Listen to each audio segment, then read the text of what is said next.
Welcome to Smart School Kids Zone, your favorite school. Yes, welcome to Smart School Kids Zone, आपका प्यारा school. And today's topic is geometrical figures, mathematics standard 4, lesson number 1. It is geometrical figure. तो करते हैं हमारे video को शुरुआत. उससे पहले अब हमारी e-learning website smartschool.infolips.com, sports site fallinsports.com, Marathi विषय सगळं काही मराठीरंग.com, android educational game and craft channel, जिनकी लिंक हमने डिस्क्रिप्शन में दिया, ज़रूर जाकर चेक करना. तो देखते हैं ज्योमेट्रिकल शेप्स.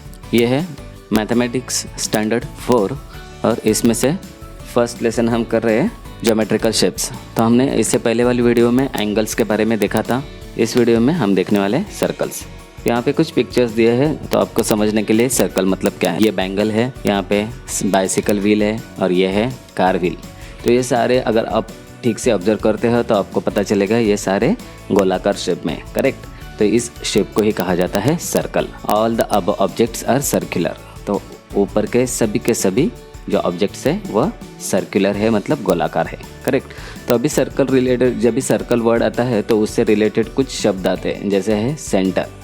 हम आगे पता करेंगे क्या सेंटर किसे कहते हैं, रेडियस किसे कहते हैं, डायमीटर किसे कहते हैं, कॉर्ड किसे कहते हैं. तो ये चारों ही शब्द हैं. सर्कल के बारे में जितने भी क्वेश्चंस रहते हैं इन चारों के बारे में ही होते हैं, ठीक है. यहाँ पे आपको सर्कल किस तरह से ड्रॉ करना है वो बताया है. तो आपको पता है कोई भी एक आपके भी जो वाटर बॉटल रहती है तो उस वाटर बॉटल का ये वाला अगर ढक्कन लेते हो तो उससे भी आप एक सर्कल ड्रॉ कर सकते हो. आपके पास कोई कॉइन है, 10 रुपीज़ वाला कोई कॉइन रहेगा तो आप उससे भी इस तरह से सर्कल ड्रॉ कर सकते हो. तो यहाँ पे वो सब बताया है. Take a small bowl, place in up sides and down on a piece of paper and trace it outline. तो इस तरह से हमें सर्कुलर शेप किस तरह से बनाया जाता है वो बताया. तो ये ऑलरेडी हमें पता है. तो अभी हमें देखना है कॉर्ड किसे कहते हैं. तो जैसे ये सर्कल निकाला है पूरा, यहाँ पे देखो ये सर्कल निकाला है. तो अब इस सर्कल को अगर हम फोल्ड करते हैं, यहाँ से ये जो पार्ट है वो फोल्ड करते हैं तो यहाँ पे एक लाइन बन जाती है ना. किसी भी पेपर को अगर हम फोल्ड करते हैं तो वहाँ पे एक लाइन गिरती है. तो उस घड़ी को, मतलब इस लाइन को हम कहेंगे कॉर्ड. यानी सर्कल के दो हिस्सों को जोड़ने वाला, सर्कल के ये जो दो लाइन्स के दो पॉइंट रहते हैं, इस दो पॉइंट को जोड़ने वाली लाइन को कहा जाता है chord. Take one of this shape of the fold, its edge shown in the picture. Trace the line of the fold with a pencil and this line is called a chord. तो अभी cord क्या है पता चल गया. तो इस तरह से सर्कल के बहुत सारे कॉर्ड्स हो सकते हैं. जितने बार आप उस सर्कल को फोल्ड करके लाइन जो बनेगी वो आपकी कॉर्ड रहेगी. तो यहाँ पे हमें एक दूसरा पता चल रहा है diameter. Now fold the another circular shape. अभी दूसरा सर्कुलर शेप लेना है और उसको एग्जैक्टली मिडल, मतलब उसके दोनों ये जो बाहर के किनारे हैं वो दोनों एक दूसरे के साथ मैच करने चाहिए. इस तरह से हम इस सर्कल को फोल्ड करते हैं एग्जैक्टली 2 पार्ट्स में. Fold the another circular shape to divide into a 2 halves, मतलब 2 हिस्से में उसको डिवाइड करते हैं. Trace this line to the fold with the pencil. और वो लाइन अगर हम ट्रेस करते हैं जैसे कि ये वाली की है तो यहाँ पे बनने वाली जो लाइन रहेगी, this line is called a diameter. तो इसका मतलब सर्कल के 2 हिस्से बनाने वाली बीचों बीच की जो भी लाइन रहेगी उसको कहते हैं डायमीटर. तो ये डायमीटर कॉर्ड भी होती है क्योंकि हमें पता है सर्कल के कोई भी 2 पॉइंट्स को ज्वाइन करने वाली लाइन को हम कॉर्ड कहते हैं. तो इसका मतलब डायमीटर जो है वो सर्कल की सबसे बड़ी कॉर्ड रहती है. एक बार ध्यान से देखो, the diameter 2 is a cord of the circle. मतलब जो डायमीटर रहता है वो कॉर्ड ही रहता है और वो सर्कल की सबसे बड़ी कॉर्ड रहती है. अभी यहाँ पे सर्कल को उसको और एक बार फोल्ड किया तो अभी ये बन गया 1/4, करेक्ट. हमारे जैसा रोटी जो रहती है उसको कैसे हम 4 हिस्सों में बांटते हैं तो वो 1/4 होता है, उसी प्रकार इसको 4 हिस्सों में फोल्ड करना है. Now fold the shape again so that we get a quarter of the shape. अब इसको अगर हम फिर से अनफोल्ड करते हैं तो अभी हमारे सर्कल में कितने पार्ट्स हो गए, 1 2 3 एंड 4.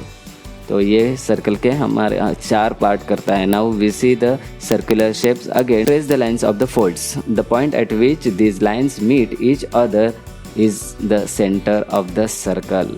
तो अभी हमारे लिए तीसरी टर्म मिल गई है, दैट इज सेंटर. पहला हमने क्या देखा था, कॉर्ड. सर्कल के कोई भी 2 पॉइंट को जोड़ने वाली लाइन. उसके बाद मिला था एग्जैक्ट मिडल में जो रहेगी उसे कहते हैं डायमीटर. अभी यहाँ पे क्या कहा है कि जो बीचों बीच वाले 2 लाइन रहते हैं, जो क्वार्टर बना था हमारा शेप उसको अनफोल्ड करने के बाद दो ट्रेस लाइन करने से हमें ये एक वाली लाइन मिलती है और ये एक वाली लाइन मिलती है। तो ये दोनों लाइन जहाँ पे इंटरसेक्ट करते हैं, एक दूसरे को क्रॉस करते हैं, उस पॉइंट को कहा जाता है सेंटर। करेक्ट। अभी फोर्थ टर्म मिल रही है रेडियस। रेडियस किसे कहते हैं? देखो अभी हमें सेंटर तो मिल गया, ये जैसे ये एम है, ये सेंटर है। यहाँ पे देखा अभी, name the centre of the circle M. तो जो सर्कल का सेंटर है उसको हमने एम नाम दिया। Take any point P on the circle. अभी सर्कल के यहाँ पे कोई भी पॉइंट, यहाँ जहाँ पे आप ले सकते हैं सर्कल के ऊपर कोई भी पॉइंट ले लो, और वो पॉइंट अगर सर्कल के सेंटर से जोड़ते हैं तो ये वाला जो डिस्टेंस रहता है या इस वाली लाइन को हम कहेंगे रेडियस। समझा? तो सेंटर से निकलने वाली लाइन और सर्कल के किसी भी पॉइंट को जोड़ने वाली लाइन को हम कहेंगे रेडियस। तो समझ में आया? What is center, what is radius, what is diameter and what is chord। तो चलो अभी ड्राइंग किस तरह से सर्कल की निकालते हैं यूजिंग कंपास। आपके कंपास में ये तो रहेगा, यहाँ पे पेंसिल लगी रहती है, यहाँ पे एक नुकीला टोक रहता है। तो इसको यहाँ पे इस नुकीले टोक को यहाँ पे सेट करना है और एक हाथ से इस पेंसिल की तरफ के पार्ट को घुमाना है। तो इस तरह से जैसे यहाँ से शुरू करेंगे तो यहाँ से लेके जैसे ही यहाँ तक आएगा एक सर्कल बन जाएगा। और ये जो पार्ट है उसको बिल्कुल भी हिलाना नहीं है, एक ही जगह पे वहाँ पे उसको रखना है। तो इस तरह से हम सर्कल ड्रॉ करते हैं। सर्कल ड्रॉ करने के बाद जो ये वाला पॉइंट रहता है उसको हम कहेंगे सेंटर पॉइंट। हमें पता है इट इज़ कॉल्ड सेंटर। यहाँ पे आपकी थोड़ी सी टेस्ट लेते हैं, देखते हैं आपने सर्कल में क्या क्या सीखा है। ये देखो यहाँ पे एक सर्कल दिया है, सर्कल के बीचों बीच एक पॉइंट है, दैट इज सेंटर। अभी ये वाली क्या है? हमें पता है सर्कल के दो पॉइंट्स को जोड़ने वाली लाइन को क्या कहते हैं? कॉर्ड। तो यहाँ पे हम क्या देंगे? CHORD, chord. करेक्ट। अभी ये सर्कल के दो पॉइंट्स को सेंटर को जो सेंटर से जाने वाली जो भी लाइन मिलेगी, क्या मैं बोल रहा हूँ? सर्कल के दो पॉइंट को जोड़ने वाली लेकिन सेंटर से जाने वाली लाइन को हम कहेंगे डायमीटर। जो हमने देखा था कि वो सर्कल के एग्जैक्ट दो फोल्ड करते हैं। तो ये है DIAMETER।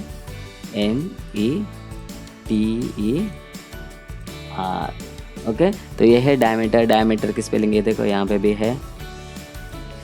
और लास्ट वन है ये जो सेंटर पॉइंट से निकल के सर्कल के पॉइंट को जोड़ती है, उसे हम क्या कहते हैं?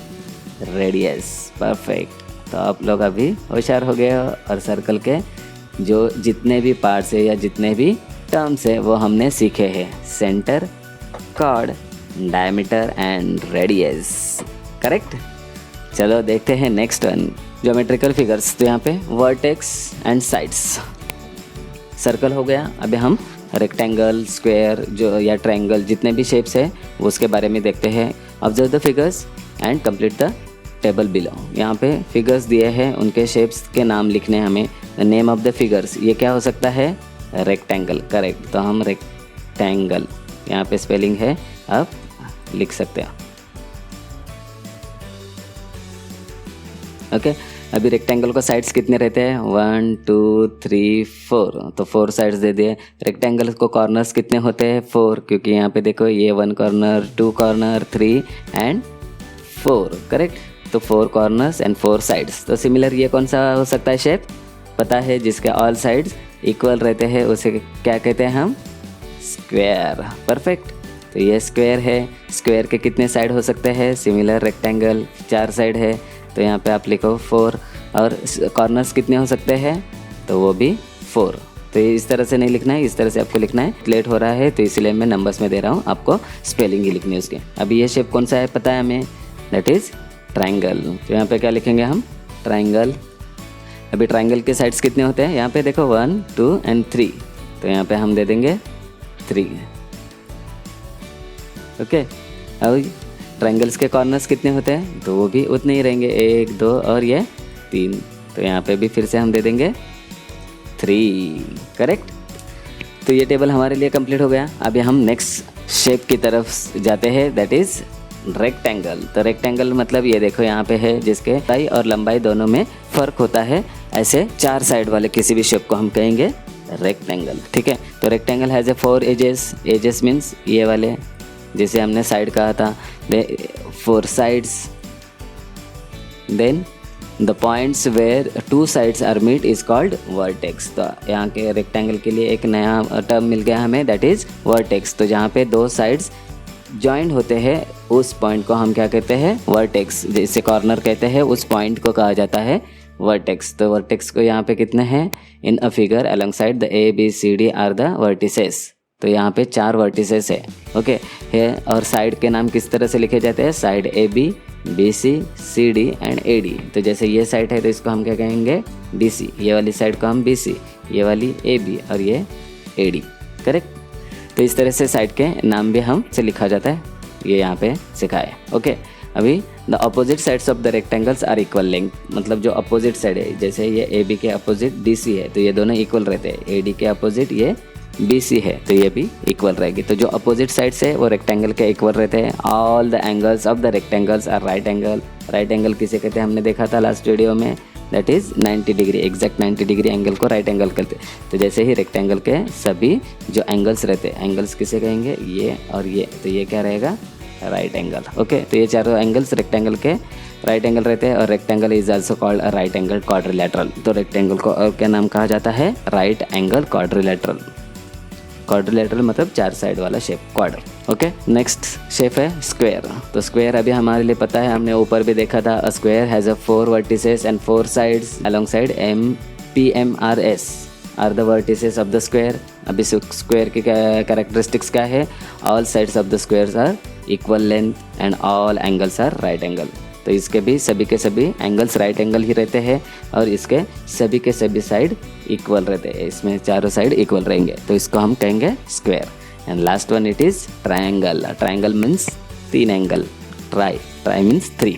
अ ट्रायंगल हैज़ 3 वर्टिसेस, हमने ऑलरेडी देखा, एंड 3 साइड्स। इसका नाम क्या दिया है, Y R and L are the vertices of the triangle. Sides को क्या कहेंगे, side Y R L and Y L are the 3 sides of the triangle। और the triangle has a 3 angles। तो ट्रायंगल का कितने एंगल्स रहते हैं, 3 angle, okay. तो ये पता हमने समझ लिया है किसको किसको, रेक्टेंगल को, स्क्वायर को एंड ट्रायंगल को। तो यहाँ पे एक और टेबल दिया है और उसको कंप्लीट करने के लिए कहा गया है। तो अभी यहाँ पे हमारे लिए फिगर्स ऑलरेडी दिए हैं। तो ये है ट्रायंगल, रेक्टेंगल एंड स्क्वायर। तो name of the sides, side के नेम देने के लिए कहा, यहाँ पे ए बी ऑलरेडी उन्होंने दिया है तो हम क्या देंगे, यहाँ पे साइड, दूसरी वाली कौन सी हो सकती है, बी सी। दूसरी वाली यहाँ पे तीसरी वाली साइड कौन सी हो सकती है, साइड ए सी। मतलब ए बी उन्होंने दिया है, बी सी हमने लिखा और ये ए सी। तो 3 साइड हो गए। नेम ऑफ वर्टिसेस, तो वर्टिसेस कौन से है, A B and C.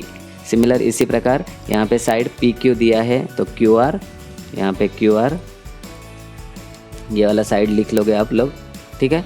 Then S R, तो यहाँ पे क्या होगा, एस आर। और ये लास्ट वन है पी एस, या इसको एस पी, कुछ भी लिख सकते हैं हम। तो हम यहाँ पे लिख रहे हैं पी एस, ठीक है। और यहाँ पे वर्टिसेस कौन से रहेंगे, तो P Q R and S, ये 4 वर्टिसेस है। लास्ट है स्क्वायर। स्क्वायर की साइड एल एम ऑलरेडी दिया है तो हम क्या लिखेंगे, एम और एन साइड यहाँ पे लिखना है, ठीक है। अभी आपको पता चला क्या लिखना है, एम एन के बाद आएगा एन ओ और इसके बाद आएगी एल ओ, ओके। तो ये चारों साइड्स हो गए। इसके वर्टिसेस कौन से है, देखो एल दिया है तो एल एम एन एंड ओ, तो ये चारों इसके वर्टिसेस है, क्लियर। तो आज के वीडियो में हमने क्या क्या सीखा, पहला सीखा सर्कल। सर्कल के कौन से टर्म्स थे, एक था सेंटर, उसके बाद था कॉर्ड, उसके बाद था डायमीटर और उसके बाद था रेडियस। नेक्स्ट हमने देखे, एक था ट्रायंगल जिसके 3 साइड्स और 3 वर्टिसेस रहते हैं और 3 एंगल्स रहते हैं। उसके बाद हमने देखा था रेक्टेंगल जिसके 4 साइड्स एंड 4 वर्टिसेस रहते हैं, जिसके ऑल एंगल्स राइट एंगल होते हैं और जिसके अपोजिट साइड्स आर इक्वल होते हैं। एंड लास्ट वन देखा था हमने स्क्वायर जिसके सभी साइड्स इक्वल रहते हैं, सभी एंगल्स राइट एंगल रहते हैं। तो ये सारे शेप्स और उसके बारे में हमने डिटेल इन्फॉर्मेशन देखी है, सभी का सभी हमने अच्छे से सॉल्व किया है। तो आगे जाके ये सारे शेप्स के जितने भी कैरेक्टरिस्टिक्स है वो याद रखने हैं, ताकि हमें नेक्स्ट स्टैंडर्ड में जाएंगे तो ये हमें कंसेप्ट अच्छे से याद होना चाहिए, करेक्ट। आशा करता हूँ आपको ये सारे शेप्स अच्छे से समझ में आए रहेंगे। थोड़ी सी वीडियो ज़्यादा लंबी हो गई लेकिन कोई बात नहीं, क्योंकि अच्छे से सीखा है तो 10 मिनट और सही है ना। तो नेक्स्ट वीडियो में हम देखने वाले हैं नंबर वर्क्स। वीडियो अच्छी लगी तो इसे लाइक कमेंट एंड शेयर ज़रूर करना। चैनल पे नए हो तो सब्सक्राइब करो और बेल आइकन भी प्रेस करके रखो। तो मिलते हैं नेक्स्ट वीडियो में, तब तक के लिए बाय बाय। हंसो खेलो और मज़े से सीखो स्मार्ट स्कूल के साथ। बाय।